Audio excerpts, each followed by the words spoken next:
Happy Tuesday, Sipsters. Welcome back to another episode of the Sippin' on Stories podcast with me, Mandy, your host. I'm so delighted that you are here. I cannot believe that it is almost Christmas. We currently don't have snow where I live, and it's making it feel not very Christmassy. And so I keep forgetting that Christmas is around the corner. This month, well, really the entire year has flown by, but specifically this month of December has gone by so fast. I feel like I'm not ready, but I am excited. So I hope that you all have had a wonderful Christmas season thus far. With it being Christmas time, I thought it would be really fun to have a Christmas episode. I know that I've talked about wanting to have an episode where you all come to me and share your Christmas memories and special moments of Christmas, and I still plan to do that next week. But for today, I reached out to my cousin Warren, who is actually a movie producer.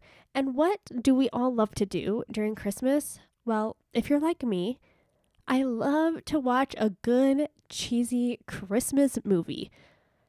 I feel like I have to watch one every day, and they're my classics that I watch every year. Anyway, my cousin Warren actually produced a couple of these Christmas movies.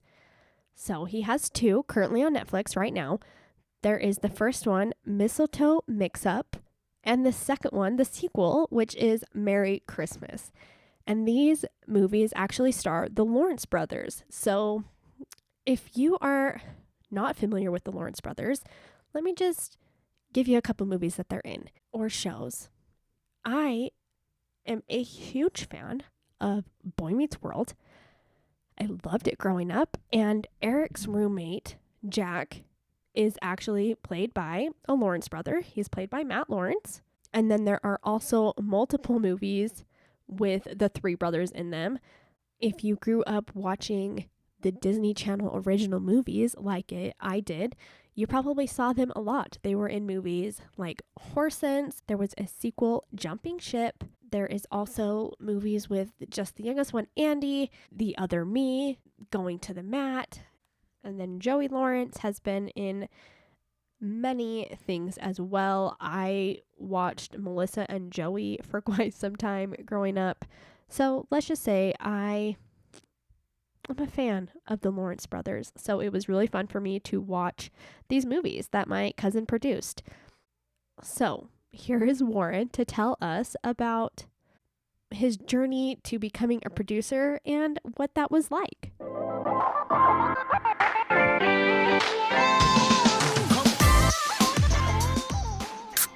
Hi, Warren. How are you doing? I'm good. How you doing? Good. It's been a long time. Yeah, right? Okay. Well, my podcast is, as I'm sure I've told you, I just like to interview a lot of people about interesting experiences that they have had or do in their life. And you are a perfect person for this.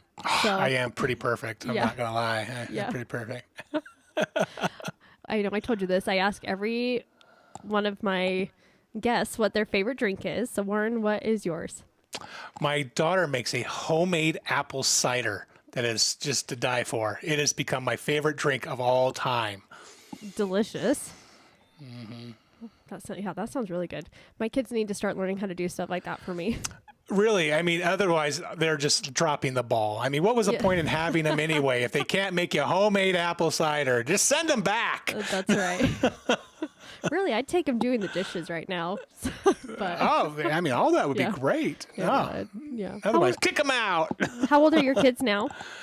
My oldest is 20. Then I have a 18-year-old and a brand new 16-year-old. Today's his birthday. Oh, it is? It is. Well, that's exciting. Yeah.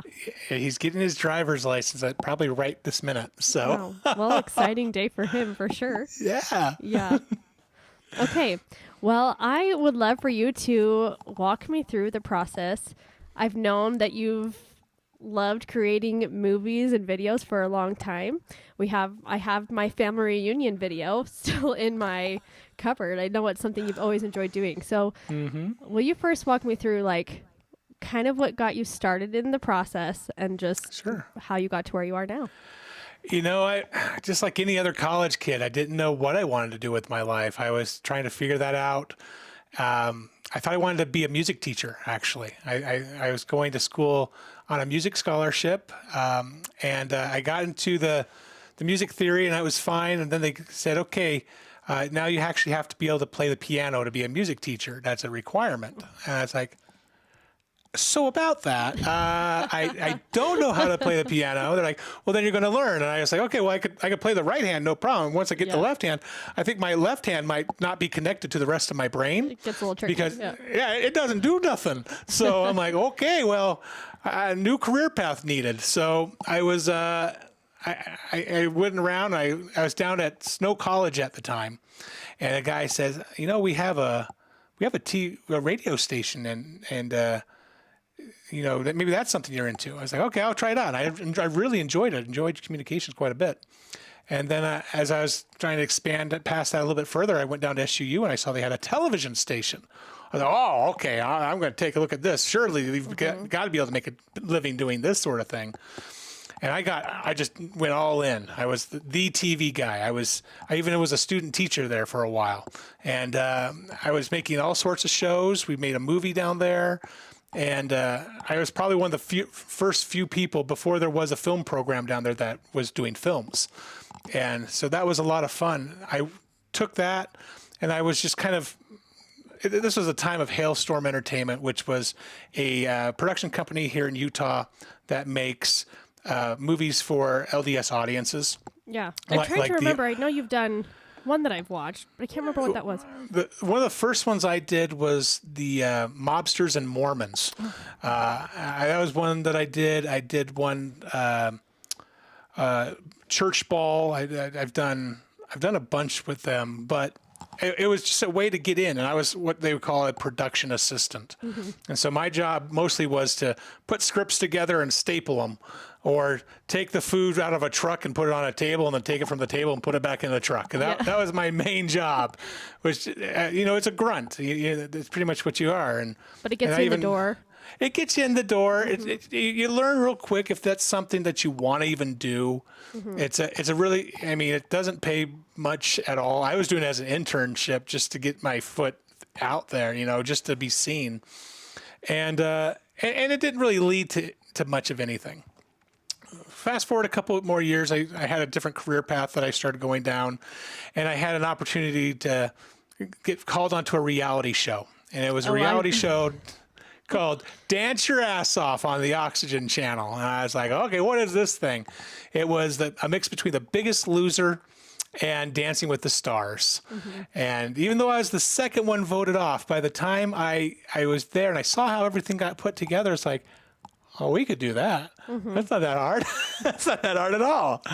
And so I came back and I started doing a little web show called Filmed in Utah, and where I would go and I would highlight other filmmakers around the state. And by doing that, I kind of built a lot of good friendships and relationships. And that led me to actually being able to work with one of those guys. His name is Brian Bruff.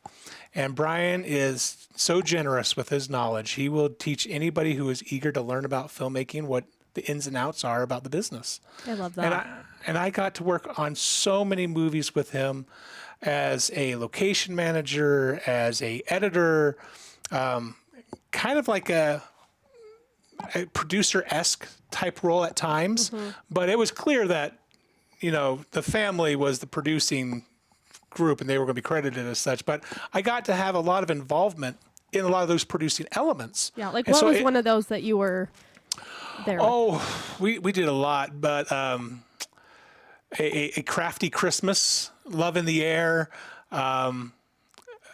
We did a lot of Cinderella-style themed movies. Mm-hmm. It was all rom-coms. Every single one that we did was a rom-com. I think we had 2 thrillers, and they were more like Lifetime. Yeah, not real thrillers. So, no, there really wasn't like a horror element to it. It was more like he's a creepy dude, and he's probably up to something mischievous, and mm-hmm. But we did a lot of movies. A lot of really cool movies, and I learned so much. Again, he was so generous with his time to be able to teach me, and that was my real working experience, was originally with him. And things happened, and I went on to other projects, and eventually I got called in to start being a producer on other people's shows. And one of those shows came to town, and they were having a little bit of some issues that they needed a problem solver to show up. I was like, okay, no problem. I was like, they called me in because I have tons of resources. So I come in, and the movie was called Mistletoe Mixup. And it's currently on Netflix.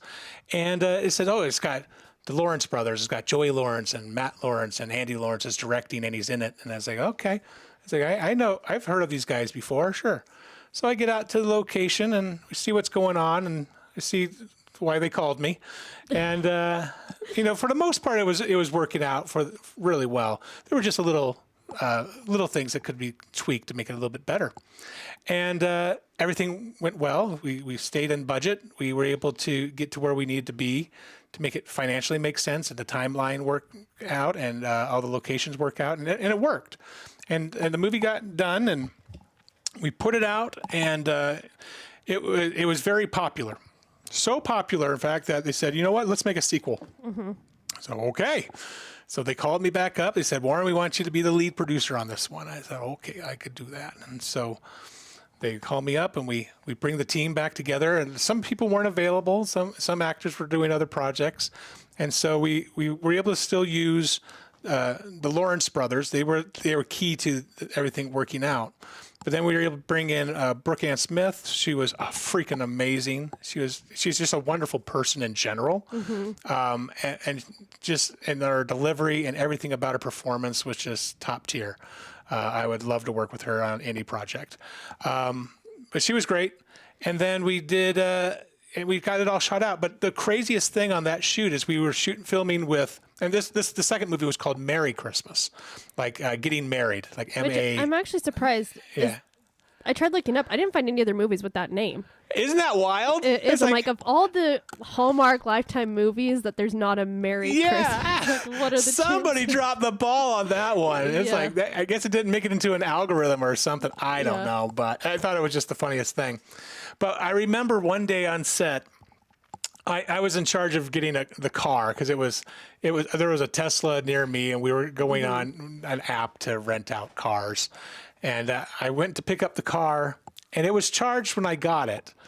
But just going up the canyon in the really, really cold weather and the wind and everything else, by the time I got to set, it was more than 3/4 of the way drained. Oh, wow. On the battery. And this was only a 25-minute drive. This was not very far. And I'm just like, how are we going to make this thing work? And is this the part of the movie where the car is dead? Is that, the part is that, but luckily that was written in the script beforehand, so it helped out. It helped out a lot. But I don't know if that car had much juice in it. Maybe it wasn't supposed to be dead originally, but it definitely was dead by the time we got it out there to do that scene.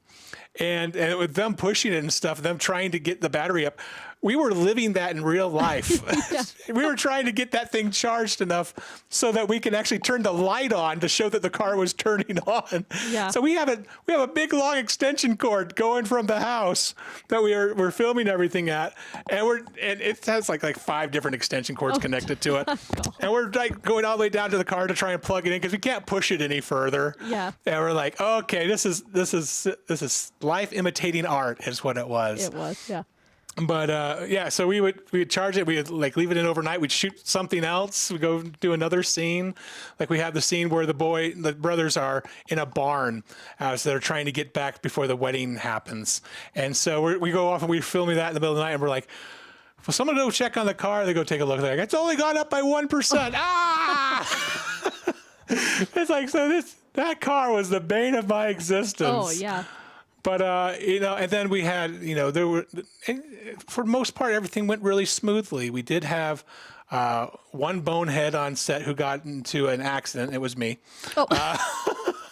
Not in the Tesla, right? No, not in the Tesla. I was going home for the night because I just lived down the canyon. And so I'm going down, and we're down in Provo Canyon where it could get really wet and really cold and icy, and an ice storm came through. And I thought I was being slow, and I thought I was being safe, but I wasn't being slow and safe enough.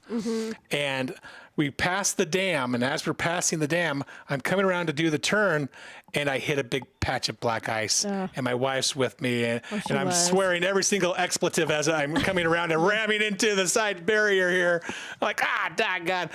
So it took us an hour and a half to drive back 10 miles with the wheels kind of like wiggled in like this. Oh, man.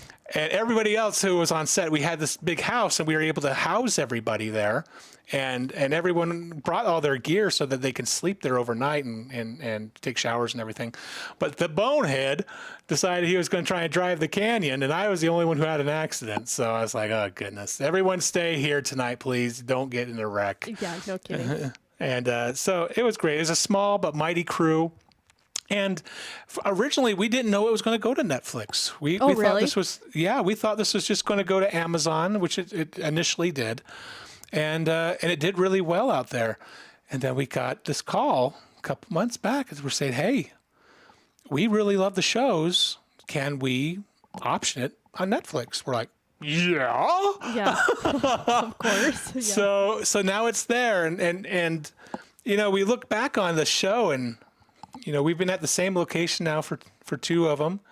And we even brainstormed, well, if we do a third one, what's the plan? It's like, is it a Christmas show? It's like, maybe it's like a Christmas in the Caribbean type show, because maybe it's the honeymoon, maybe it's the something, but we got to still tie up the ending where Andy gets with Wendy there at the very end. Yeah, there's definitely a cliffhanger there at the end of the movie of something could happen with something else there. Right. Yeah. It's like she comes back. It's like, didn't you know I was on this work trip? I didn't know. It's like, oh, okay, well, let's maybe we get them together at the very end, and then we show some other comedy of errors with Matt and Joey's characters over in the Caribbean. Maybe they're doing some parasailing, and they fight while they're on the parasail because they have to go at the same time or whatever it is, or they have to ride in tandem. It could be funny, whatever. Yeah. Those guys are just a riot. They truly are funny. And what's great is because Andy's been with them their whole lives. They have this dynamic that they can shorthand all the comedic beats and get to where it is the funniest part possible for that scene. And they don't have to workshop it for too long. They're in it really quickly, and then they go. And that's how we're able to shoot something as quickly as we do. How long is the production time for that? I think that production, we had less than 14 days. Oh, wow. I think it might have even been 12. It was really, really tight. And we were shooting 12-hour days. I don't think we went overtime ever. But it was right up to the wire. And we had a lot of fun. We were able to bring in a lot of local actors to participate in it. It was nearly a full local crew. Like our camera guys, our camera assistants, our PAs, our scripties, crafty, everybody was local. Yeah. We had a couple key people come out from LA, but not that many. I think it was like 2. Yeah. So I was curious because Joey's wife, I read, is she from Salt Lake? So yeah, she's right here, Sam. Yeah. So are they in Salt Lake area a lot, or? I know they were just recently. They were posting something on social, and it was funny because we had a cast member saying, "Are we filming again?" No. I was like, "No, they're here for the holidays, I think." I was like, but they don't check in with me unless they want to make a movie here. So yeah, they haven't mentioned it yet. No, they haven't mentioned it. But you know what? They're a cute couple, and Sam just lives up here in Utah, and she's a sweet gal. She's a really sweet gal. Yeah, I'm a big Lawrence Brothers fan. I watched Boy Meets World, and so Matt was in there. And I mean, I grew up with all the different shows that they would have. So it was fun for me to watch these movies with them in it. And I saw you had your cameo in the second one, walking her down the aisle. I'm like, oh, hey, there he is. Yeah, it was the funniest thing. So Sam's like, so we were going to actually have her real dad come and do that scene. He was going to be there, but something came up. They're like saying, Warren, you're going to be Sam's dad. I'm looking at her like, am I old enough to be your dad? She said, no, you're not. I was like, but you're going to be. I was like, all right, that's a little down. Yeah. We'll leave it up to interpretation. You can have it be whatever it is. It's like, I'm not old enough to be your dad. First, I was like, "Are you being her brother?" And I was like, "No, I think he's supposed to be the dad in this." So yeah. I was like, it's a bit of a stretch, but maybe I don't know. It was but at the same time, with those types of movies, there's a lot of stretches and a lot of the movie. And nobody really cares about who the guy is that's walking her down the aisle. Yeah. But it was fun. It was the first time I got to be on camera in one of these things. I was like, probably the last time. I don't see a good reason to do that again. But it was fun. It was a fun one-time thing, and I got to do it with my wife. My wife was the production manager on that film, and it was her first job. Yeah, it's the first time she was a production manager on a film, and she did a great job. Did she enjoy it? She did. And she got, after this film was done, she went off and worked on several other shows, including One Big Happy Family and Homestead, which was filming here. She did the movie for Homestead. And now she's busy running the Utah Film Festival. So she's been super, super stoked. But yeah, she's done a great job. And I think what turned out was a fun show that we were able to really highlight some really cool things here in Utah.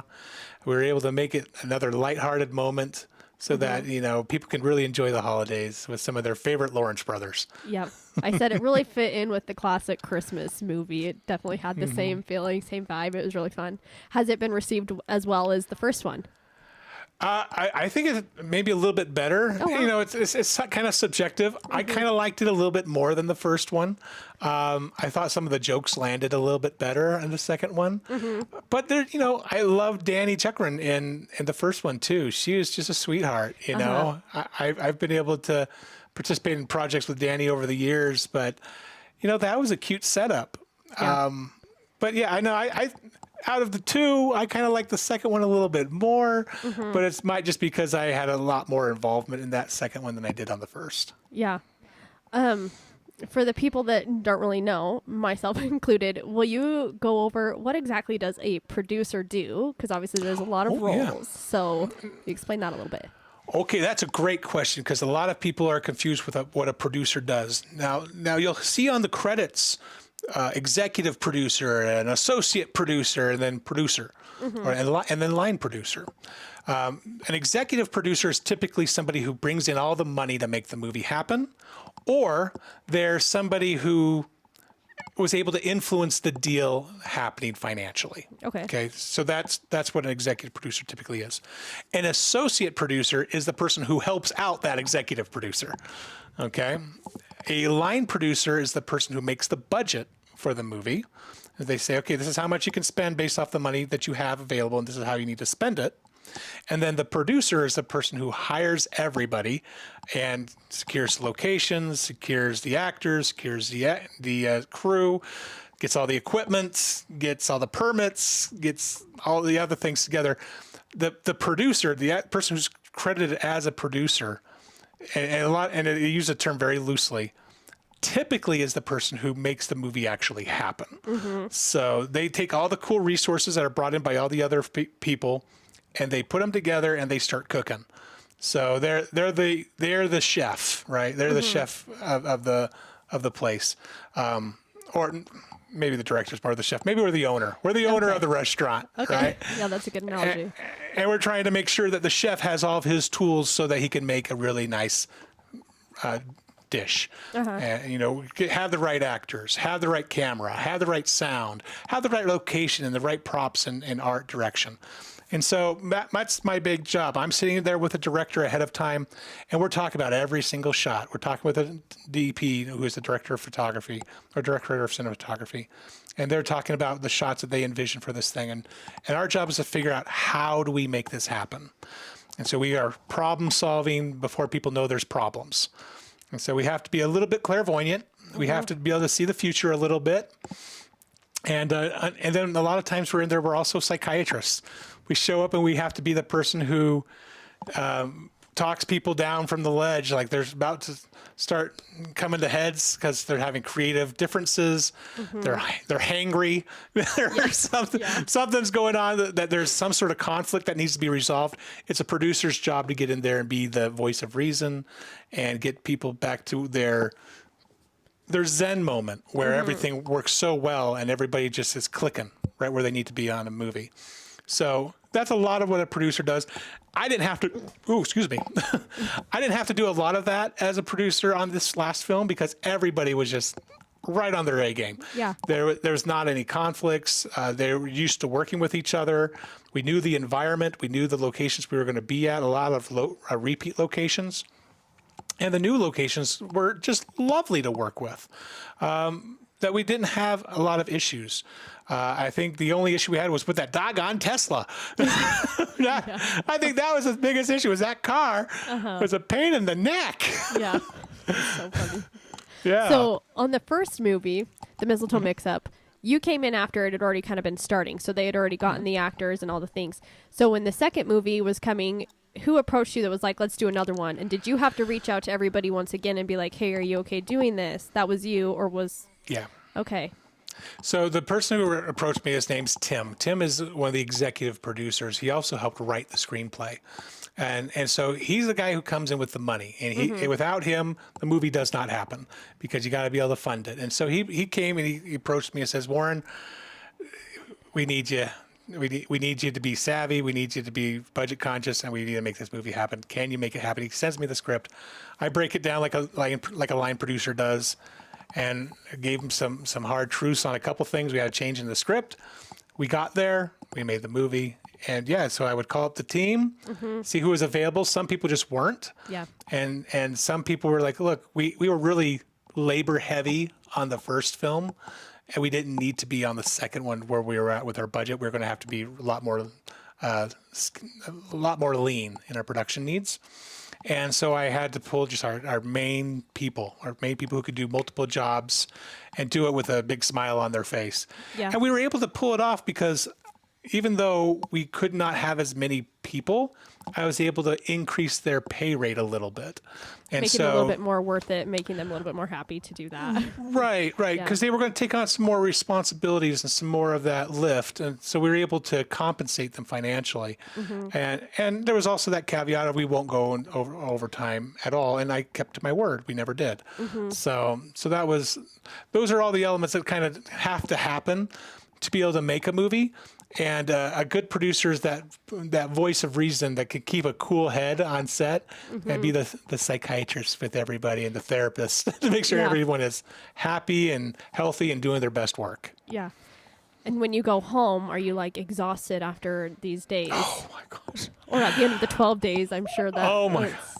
I think after we were done, you're on a dopamine high and a bit of an adrenaline rush the entire time you're making the show, that you barely have time to sleep. I mean, if you get 4 hours in, you're lucky. And it's not because you have to be on set. It's just that energy is so high in you that you keep going. That right after you finish, as a producer, you crash. Yeah. Your body needs a week to recover. Of course, at least a week, I would feel like. At least a week, and so it was a lot. And but you put any kind of high competitiveness activity, high stress, high anxiety, even if it's not being filtered out onto the set and everyone else isn't feeling it, you're still dealing with it internally. Yeah. That it puts a toll on your body, and you need to have the recovery time, and we needed the recovery time. Yeah, for sure. Do your kids think it's pretty cool what you do? No, they don't. Not one bit. My daughter Harley got to come and be in the movie too, and she helped out with some of the art on it, and she was wonderful. But my other two kids don't give a darn about what Dad does. It is so boring to them. It's like my eldest, she likes to write. She's a really good writer, and she's an amazing artist. My son is more of a video game. He's 16. I mean, what's he going to do? He's a kid, right? He's more interested in his wrestling team over at the school and his video games, just like any other kid is going to do. But then Harley, who was on the film, she's going to rule the world one day. She's going to just have multiple businesses probably, and she's the world's her oyster right now. Yeah. She's actually co-directing the film festival with my wife. Oh, she is? Yeah, it's just because really cool. She's so smart and so hardworking. But and yeah, where was my she kids, in the movie? I was trying to look for some of them, but I couldn't. She was a barfly in there. she was in where they're singing the "Oh Holy Night." The karaoke. Yeah, she was in that scene right in there. Okay. You wouldn't even know. She's some random blonde girl that's there. She has a line, and I think that's about it. But that was the extent really of her appearance in there. But she was just there helping us set up decorations, and she made a brochure. It was the menu that they're reading off of. It says Harley's Cafe on there. So she really put her whole name in one of the props that show up on the camera. She's like, Like, I was like, I'm in the movie no matter what. Yeah. So yeah, we had a little fun with that. We were able to make a little bit of a family affair. Yeah, that's really cool. Do you have any projects like in the works upcoming? Right now, I do. We have a movie called Dead of Night. It's actually it's all wrapped up. It's a very different movie. It's not one really built for Hallmark in the slightest. It's a more of a supernatural horror film. Oh, interesting. Yeah, it's moving in a different direction for me a bit. Yeah. But we shot it over the summer, and it'll start going out on a limited release here in about February. And this one's going to be interesting because we're taking it on a different approach because it's a haunted house movie, not like the ones that you go and visit, but like real paranormal homes sort of deal.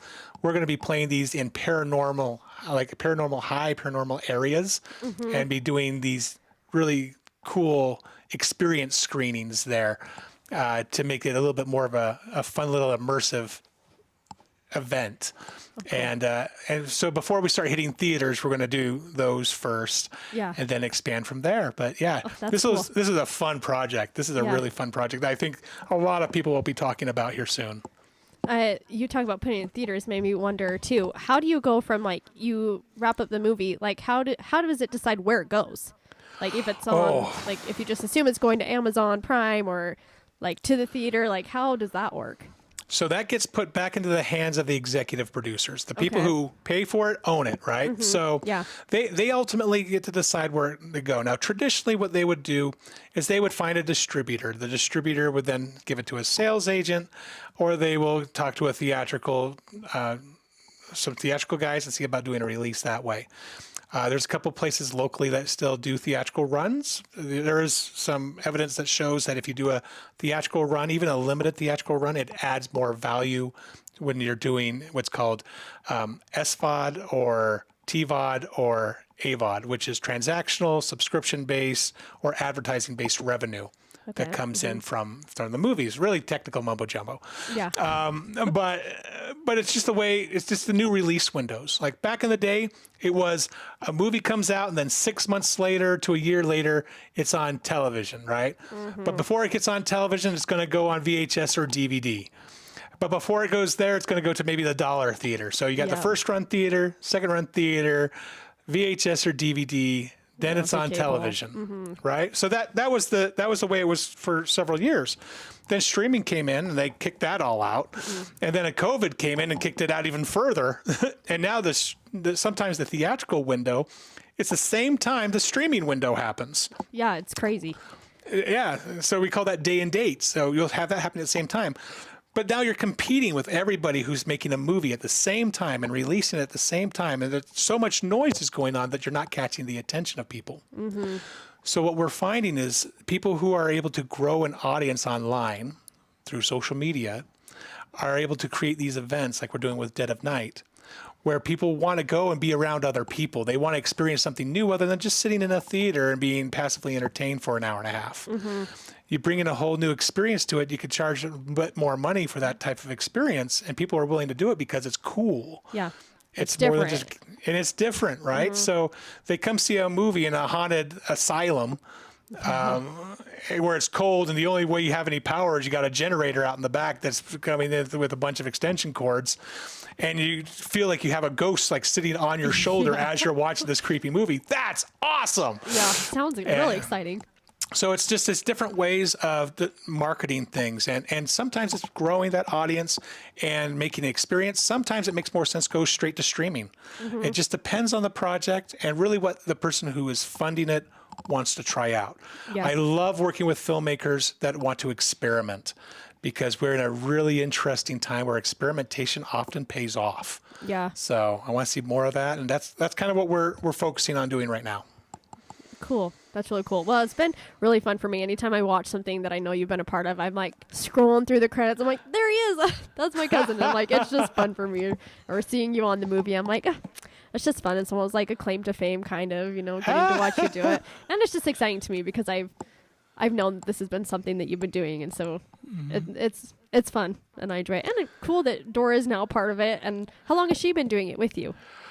When she jumped on to Mistletoe, Merry Christmas, that's when she jumped on it with me. Yeah.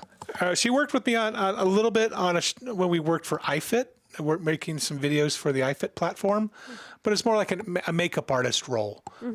As far as a above the line type person, somebody who's really in charge of making the movie, it was that movie there. And then, she's been going like gangbusters. Everybody wants her now. Yeah. Oh, well, so fun. Well, thank you for talking with me today. Yeah. This has been really enjoyable. Pleasure. Yeah. And good to see you because, again, it's just been so long. So I interviewed Mindy and I'm like, oh my gosh, it's been fun because it's been a way to connect with cousins that I haven't seen in years. So yeah, True. I enjoy it. Very cool. Well, you have a great day and I'll be looking forward to seeing what else you come out with. Sounds good. Thank you. And thanks for chatting with me. This was fun. Oh, it was fun. Bye, Warren. See ya. Bye. Bye. Okay. That was really enjoyable for me. I'm sure there were some parts in there that you're like, I don't know what you're talking about. Well, when you go and watch these movies on Netflix, which I think that you should do, you'll find out. So if you've watched all of the Hallmark-esque, Lifetime-esque movies and you love those and you are wanting another one, go find Mistletoe Mixup on Netflix and then follow it up with Merry Christmas. And I'm sure you will have a great time just laughing at how cheesy and happy and fun it is. I will be here next week with another episode.